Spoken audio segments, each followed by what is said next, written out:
Assalamu alaikum wa rahmatullahi wa barakatuh.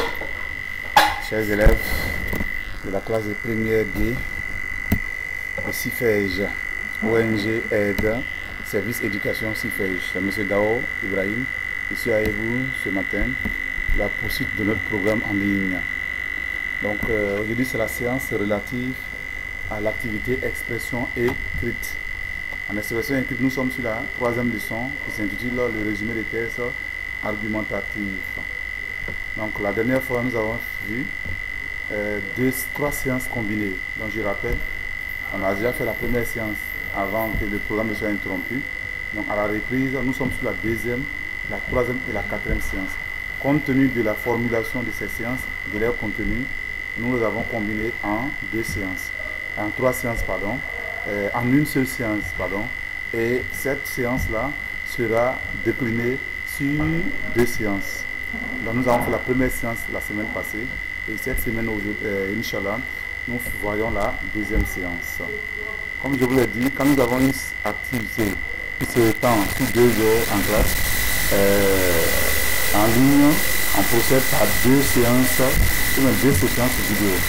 Donc nous allons faire la première séquence vidéo tout à l'heure, après nous allons revenir à la deuxième séquence vidéo. La première séquence vidéo, vous vous rappelez, elle a consisté à faire la première séance, la deuxième et la troisième séance. Donc la quatrième, aujourd'hui, l'activité va porter sur notre leçon, pardon, notre intervention va porter sur la quatrième séance. Donc vous voyez, l'intitulé de ces trois séances, identifier la séance d'argumentation, la situation d'argumentation, sélectionner les idées essentielles et établir un enchaînement logique. Ça c'est la troisième séance. La quatrième séance, reformuler les idées essentielles. Donc vous voyez, aujourd'hui nous allons faire la séance relative à la reformulation des idées essentielles. Voilà. Donc j'espère qu'on se comprend. Comme je l'ai dit tout à l'heure, pour cette intervention, nous allons procéder en deux séquences vidéo. Donc la première séquence vidéo, nous allons rappeler d'abord ce qu'on a vu dans la première séance en ligne. Dans la première séance, on a fait la sélection et la reformulation des idées essentielles. On a sélectionné les idées du test, on les a on les a sélectionnées. Avant même de les sélectionner, nous avons vu les contraintes de la sélection de l'idée essentielle.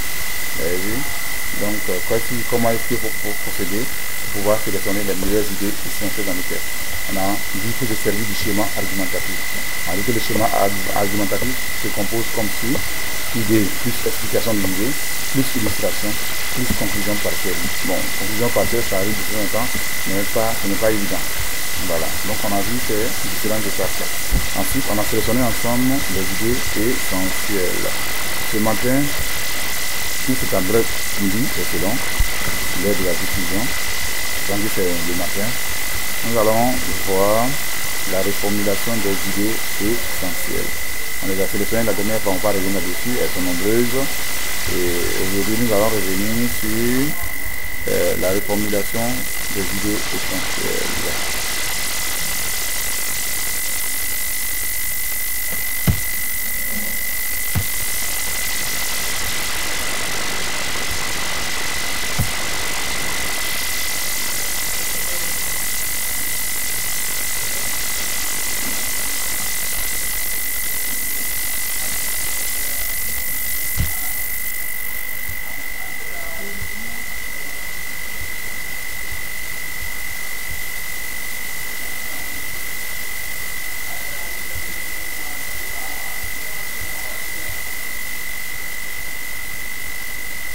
Voilà, avec du souci que j'ai réglé.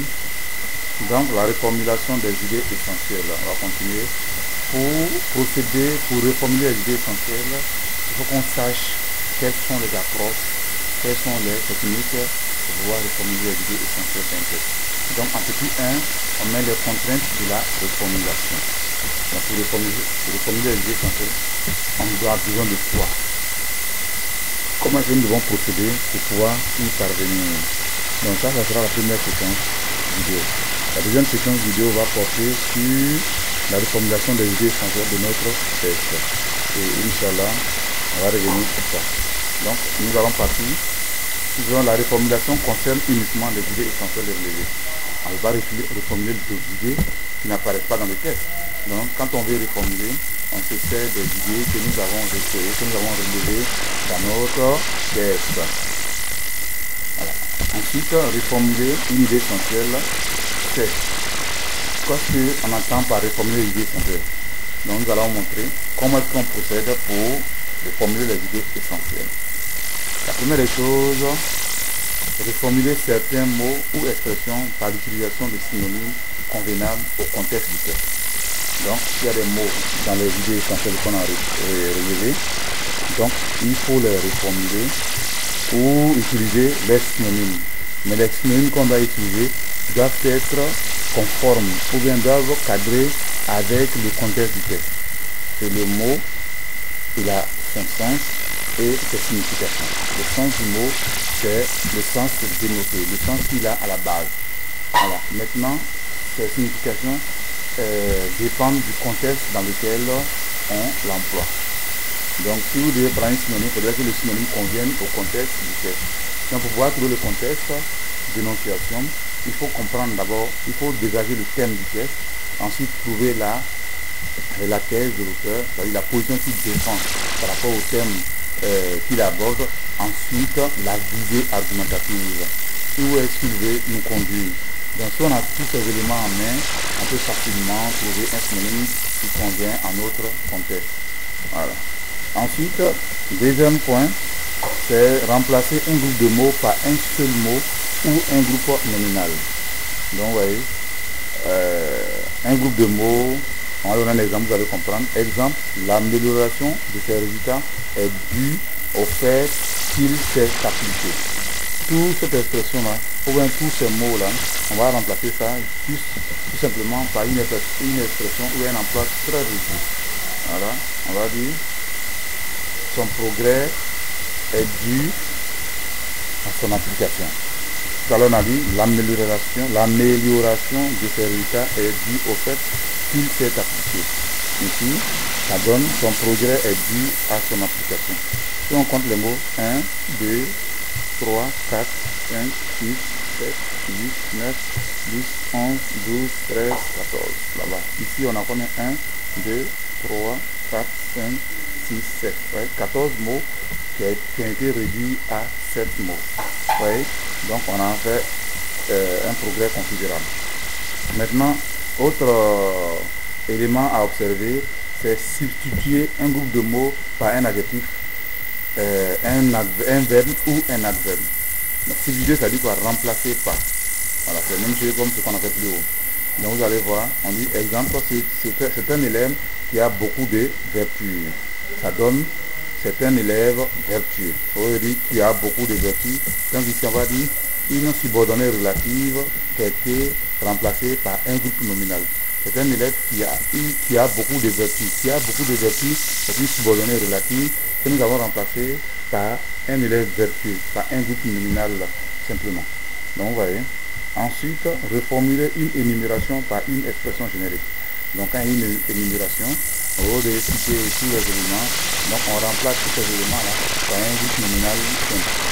Donc, par exemple, j'ai besoin de vos chaises, vos tables, de votre armoire, de votre buffet, de vos fauteuils. Tous ces éléments-là, chaises, tables, armoire, buffet, fauteuil, forment les meubles. Mais tout seulement, j'ai besoin de vos meubles. Donc, vous voyez, ça raccourcit notre test. Alors, l'objectif final, c'est de résumer le test et n'en retenir que l'essentiel. C'est ce que nous sommes en train de faire. Donc, quand tu trouves les formules adéquates, ton résumé va être dense, ton résumé va être appréciable. Voilà. Donc, voici un autre exemple. Le judo, le karaté, la lutte, la boxe, pardon. Tous ces sports-là, on appelle les sports de combat. Au lieu de faire cette énumération, on va dire le sport de combat. Un exemple plus simple, on peut dire, par exemple, la lutte contre le phénomène de la consommation de la drogue est l'affaire des enfants, des grandes personnes, des adultes, des hommes, des femmes, des autorités, des citoyens, Donc si on cite tout cela, on peut remplacer tout ça là par tout le monde. Tout le monde à lui seul regroupe tous ces mots cités plus haut. Donc voici l'approche qu'il faut employer pour pouvoir parvenir à faire une bonne reformulation. Donc, comme je l'ai dit, nous avons deux séquences vidéo. La première séquence va s'achever sur ce point-là. Inch'Allah, nous allons lancer la deuxième séquence dans peu de temps. Monsieur, salam alaikum wa rahmatullahi wa barakatuh.